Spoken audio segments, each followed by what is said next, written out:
especialmente yo he estado muy vinculado a actividades culturales en Madrid y en distintos colegios. Los colegios tienen una actividad cultural casi todos con un nivel alto. Hay aspectos de los colegios que a uno le gustaría también que fueran más insistentes, por ejemplo, en la valoración de los concursos de modo más adecuado, que no se haga con baremos o con medios que en el fondo no tienen en cuenta la creatividad, que es algo que no se puede medir fácilmente y que hay que contar con, por ejemplo, con arquitectos de prestigio que tienen ya nivel creativo, han tenido, y esos son uno de los aspectos, ¿no? Pero bueno, hay algunos aspectos que siempre nos echan falta, como ese poder que tiene como institución para defender sobre todo la arquitectura como arte, lo cual es muy difícil de medir, ciertamente. Por eso yo creo que tiene que hacerse con ciertas personas de un nivel y que entiendan que por ejemplo, los concursos tienen que tener una figura que sea, digamos, poderosa en sus capacidades creativas y, por tanto, también capaz de medir lo que, no solo los que tienen ya experiencia, sino gente joven, que a veces no pueden concursar porque no tienen los méritos suficientes numéricos, ¿no?, de las cifras de intervención de ese tipo, con lo cual hay muchas obras que se pierden cuando tendrían enorme interés. Ese riesgo yo creo que hay que asumir.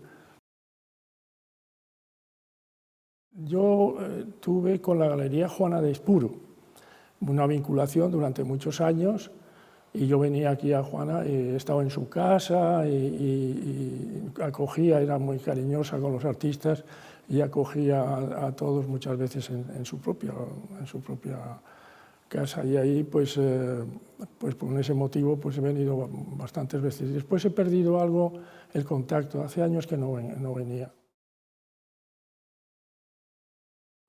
A mí me gusta hacer exposiciones que tengan distintos modos de expresión, pero a la vez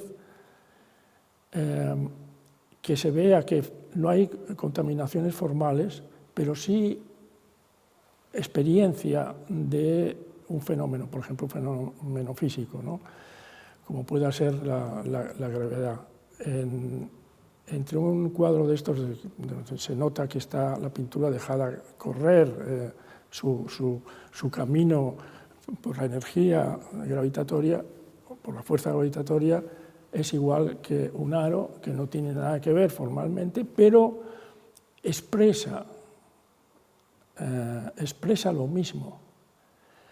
Toda la exposición esta, aunque sea muy pequeñita, está saltando de una obra a otra en ese sentido. Hay realmente muchos temas, incluso la rueda en la mano, todo ese sentimiento de juego con la gravitación y el cuerpo. Lo que está haciendo es, nosotros tenemos un cuerpo que tiene su propia energía, tenemos una gravedad, tenemos la luz del sol, tenemos la luz artificial, tenemos la métrica de la proximidad, por ejemplo, a través de las sombras. Y en mi trabajo he querido siempre desde el inicio, que digamos podemos situarlo en los años, cuando termino la carrera de arquitecto, en los años 68, bueno, 65, 66, y expongo, a la vez que termino de la escuela, una exposición de pintura y en la Galería Edurne de Madrid, que era una galería que en ese momento pues estaba justo antes de exponer yo, era Luis Gordillo el que había expuesto, y estaba, bueno, siempre he tenido contacto con los artistas y con las galerías. Y he tratado de unir siempre esas actividades que son pues propias de la mano, del cuerpo humano, de la luz, de las cosas que pesan y caen, etc. Y, sin embargo, no preocuparme de sus contaminaciones formales, sino de su expresividad en en esa vida que tiene la naturaleza y también pues, nuestra experiencia de ella, de esa naturaleza, cómo pasa por nuestra percepción. De manera que son como vías, ¿no? que casi si atiendes con cuidado ves las conexiones. No son formales, por eso choca, ¿no? Porque un aro parece que es una escultura que no tiene nada que ver con los cuadros, y sí, son absolutamente, un comportamiento es parecido. Entonces, con frecuencia, y hablaré esta tarde en la charla, cómo hay exposiciones que son muy parecidas a estas, solo que claro, más grandes en el sentido con más obras, pero siempre hay ese juego de convivencia entre formas expresivas distintas. Y me ha gustado mucho también siempre que cada manera de expresión, cada manera de hacer, tenga su forma propia, su expresividad su propia, porque en el conjunto es un tema que me interesa enormemente, la idea de totalidad.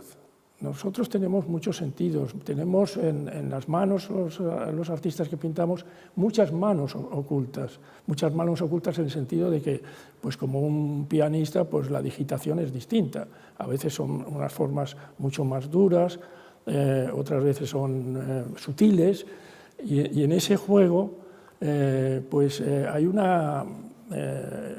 abecedario muy dispar de sonidos, porque el abecedario en el fondo son los sonidos de la boca y de la manera de mover la boca. Las vocales se llaman así porque pertenecen a ese territorio, y las consonantes que son las que apoyan de la manera de producir un sonido de una forma distinta, pero en el fondo básicamente son las vocales. Pero ese número, ese abecedario, es lo que ocurre en todas las artes, casi también en la mano.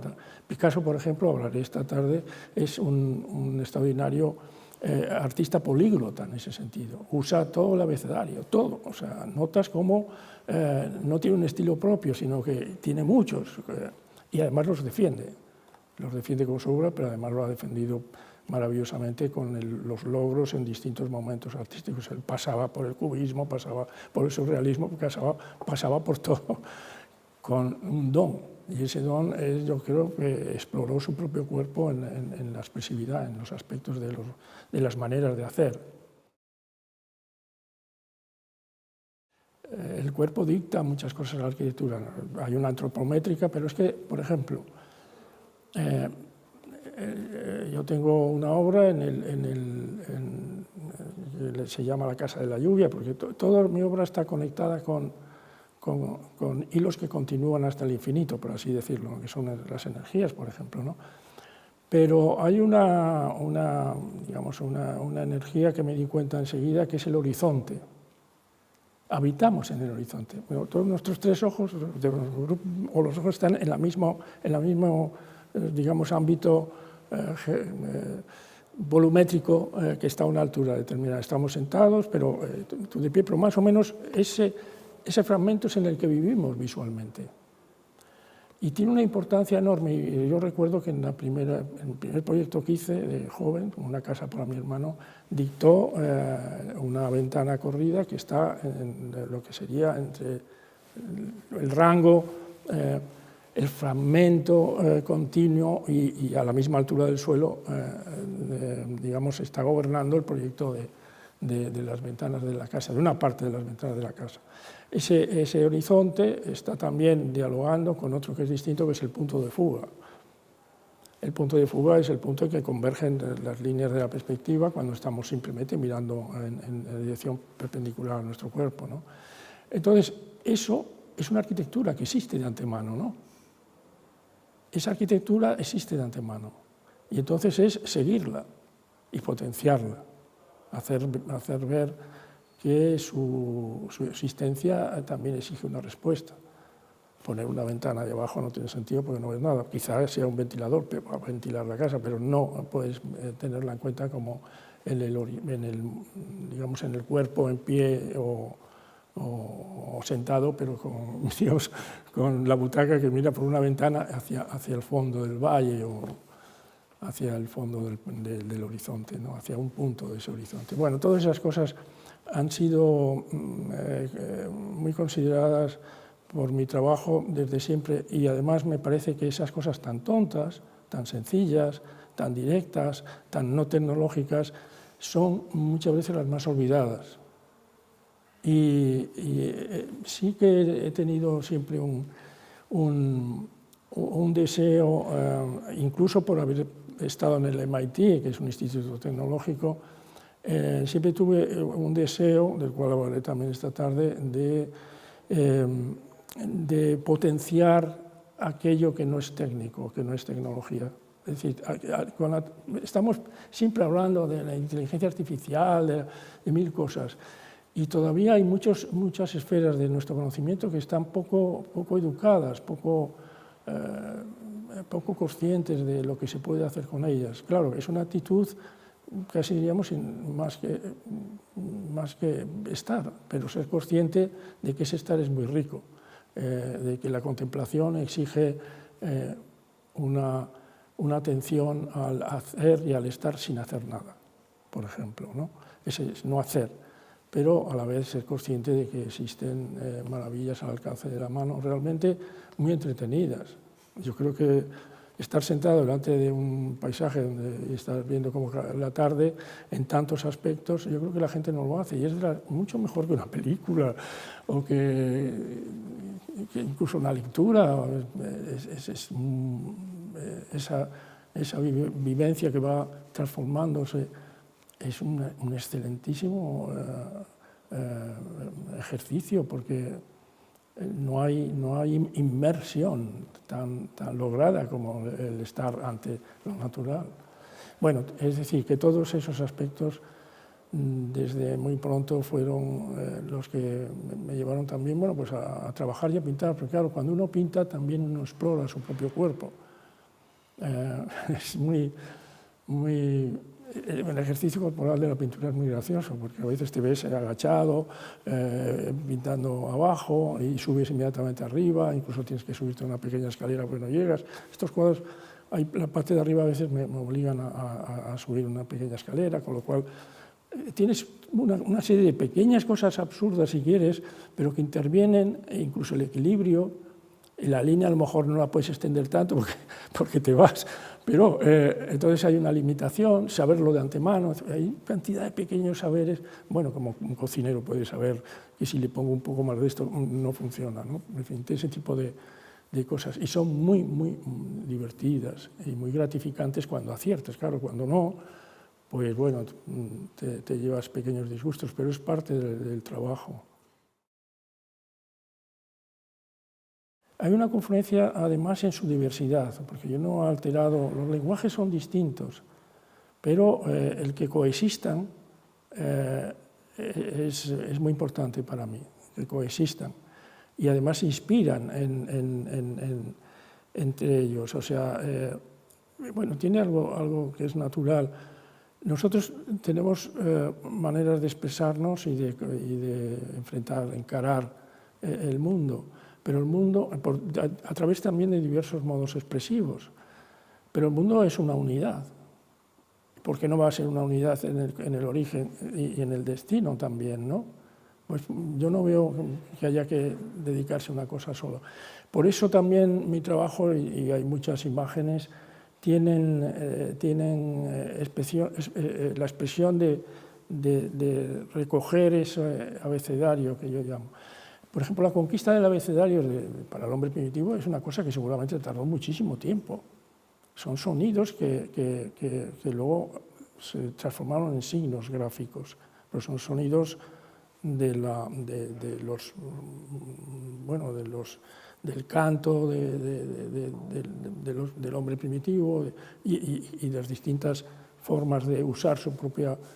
Generalmente lo que es la voz, ¿no? Lo que está en torno a la boca y los movimientos que se hacen para producir distintos efectos, pues eso requiere seguramente mucho tiempo, pero el que sean todas las posibilidades se agotan. Eso me parece maravilloso. Muchas veces dicen, bueno, los niños hacen dibujos espontáneos. y parece que no se agota, y sí se agota. Los dibujos de los niños, gráficos, o sea, lo que es los garabatos que se llaman, ¿no?, de los niños, tienen características relativamente constantes. Llega un punto que una psicóloga americana hizo un trabajo donde exactamente a veces son 24 las modalidades gráficas, o sea, lo que podríamos llamar grafemas, igual que hablamos de fonemas, y al hablar ahora del abecedario he dicho los fonemas, no he dicho fonemas, pero son fonemas que luego pueden escribirse y reducirse a un signo. Pues lo mismo ocurre con lo gráfico. Tiene una limitación, pero lo que yo creo que es maravilloso es saber que hay una limitación y poder extenderte en ese territorio. Entonces, es una exploración, es un tipo de exploración y a mí me ha gustado hacerlo, y además con un origen muchas veces que son provenientes de la arquitectura. Por ejemplo, cuando hablo de la gravedad, del peso y todo eso, estoy en un mundo propiamente de la construcción, ¿no? Pero lo que no puedes encontrar en mi trabajo es que el paso de una actividad expresiva artística, vamos a decir, ¿no?, desde la pintura a la arquitectura, sea de carácter formal. Siempre es de carácter constitutivo, por así decirlo. O sea, Le Corbusier hacía traslaciones formales, es decir, que los dibujos le ayudaron muchísimo en la conformación formal de su arquitectura, la mano famosa de Le Corbusier en la India, ¿no? Son digamos, creaciones visualmente o figurativamente, mejor sería la palabra, que se traspasan de un medio a otro, que no es mi caso. O sea, el aro no pasa a aros en la pintura, pasa a un vertido, eso sí. Es un comportamiento semejante. Cuando he hablado de crear un relieve con mesetas y no sé qué, estoy hablando de algo que espontáneamente se va a ir disponiendo. Pero yo no lo puedo controlar totalmente, simplemente dejo que se realice. Y esa realización, pues, da lo que da, o sea, es un lenguaje distinto. Hace unos años me invitaron para hacer un concurso donde las bases estaba una escritora de arquitectura muy buena, Ada Louise Huxtable, no sé si te suena, americana. E hicieron un concurso para la Getty, la Getty de Malibu, en Los Ángeles, no para el gran edificio que hizo después Richard Meier, hicieron un concurso para una remodelación de la Villa Getty. Y invitaron a varios arquitectos.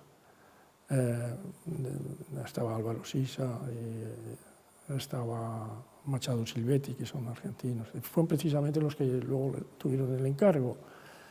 Pero con motivo de ese concurso hicieron lo siguiente. Lo que queremos no es una propuesta con planos, queremos una propuesta en un cuaderno de dibujo grande, no sé si era un tamaño como DIN A1 o no sé, y ahí expresáis vuestras ideas. Claro, me imagino que el cuaderno de Álvaro Sisa sería maravilloso, pero el mío también yo creo que fue muy valorado, porque lo hicieron, mencionaron los cuadernos, tal. Y ese cuaderno, y esos cuadernos supongo yo que los expusieron, y precisamente me escribieron en la Villa Getty para mostrar que el dibujo era una herramienta insustituible y que había que valorar, y que exactamente la pregunta que tú has hecho es lo que ellos querían potenciar. Se dieron cuenta porque además se quedaron allí, o sea, son obras que ahora están ahí. Y aunque yo no llegué a ver lo que hicieron los demás, pero ya me imagino los que haría Álvaro, los que siempre son maravillosos. Sí. Sí. Bueno, pues quiero decir que eso es una expresión insustituible y además seguramente hay muchas, porque además son las más cercanas al cuerpo. Y la arquitectura es, en alguna ocasión yo dije que es un body art, es lo que envuelve el cuerpo. Desde un punto de vista histórico, sí, me interesa que hay algunos arquitectos que me han interesado muchísimo, por ejemplo, Labrouste, el francés, Schinkel, el alemán, Swan, el inglés, por los temas y también porque descubres afinidades. No es necesario que sean ellos los que inicien en ti algo, sino que tú reconoces, pues también lo ha trabajado esto en este sentido, ¿no? Por ejemplo, ese sentimiento de la gravitación o de las cúpulas flotantes se dan en Swan, en el proyecto del banco y en su casa, en su propia casa, la habitación del desayuno, que se llama Breakfast Room, tiene una cúpulita flotante que inspira mi trabajo, algunos trabajos. Entonces, ahí sí hay continuidades o arquitectos del Renacimiento, por ejemplo Miguel Ángel, o sea, me interesa muchísimo porque es un arquitecto que maneja mucho el sentimiento gravitatorio y el sentimiento también del contenido, y en eso también puede recordarme a Kant, ¿no? El americano, que la forma está dentro de la materia, es algo que hay que sacar, como el esclavo, ¿no? El esclavo de la piedra y la columna de la pared, o sea, es como un extracto definido a partir de una naturaleza más amorfa, como una depuración, etc. Son esas vías, me interesa mucho porque en el fondo las reconozco en la evolución que ocurre a lo mejor con mi propio trabajo, digo, en mi inocencia, ¿no? Y de pronto dices, bueno, pues es que esto lo estaban haciendo y Miguel Ángel influye mucho, yo creo que en Schinkel, o sea, la concepción de la materia como una cortina que se va descorriendo y que va haciéndose hasta que llega a ser transparente en la ventana, esa especie de pasos graduales, casi como de escultor, ¿no? De extraer, como hizo Miguel Ángel, las figuras del paralelepípedo de piedra, ¿no? De la prisma de piedra. Entonces, ese proceso creativo es idéntico. Hay procesos creativos y pueden ser muy parecidos en muchos momentos históricos. Pues mira, ahora estaba leyendo precisamente en el tren, casi todo el tiempo ayer, estuve por la tarde en el tren y venía con un libro americano que se llama Entrevistas con los poetas. Yo leo y me maravilla muchísimo la poesía, ¿no? Mallarmé influye muchísimo en mi trabajo. Mallarmé ha tenido un sentido de la continuidad de la expresión, o sea, de que lo expresivo se extiende en un ritual que generalmente es mucho mayor que el libro. De hecho, yo tengo un libro de sombras que está algo inspirado en Mallarmé. Lo que pasa es que Mallarmé es misterioso, es un personaje difícil de entender, pero me parece fascinante, precisamente por esa dificultad y porque además creo que entendía la escritura como la continuidad de muchísimas cosas más. Cuando he dicho antes de los rituales en torno a la lectura, hay incluso una imagen en lo que presentaré esta tarde en